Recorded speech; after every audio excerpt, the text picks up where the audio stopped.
On va répondre à cette question qui est plus de l'ordre de l'imaginaire que de la réalité. Comme quand vous lisez les commentaires, beaucoup de gens pensent que quand ils vont travailler, ils payent les chômeurs. Alors moi, j'ai été posé la question à l'IA, à Gemini. Eh ben, il faut savoir que le chômage, ça représente entre 3 et 4% des dépenses de l'État. Ça veut dire que c'est vraiment marginal.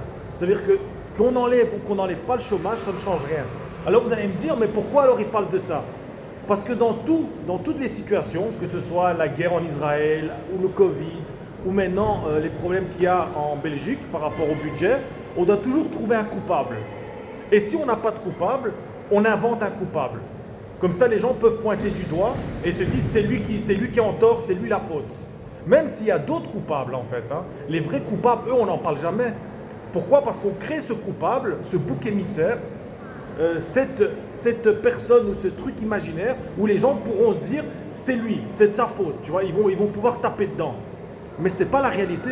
La réalité, c'est que les économies qu'ils sont en train de faire par rapport à la réforme du chômage, c'est des économies de miettes. Ça ne sert strictement à rien.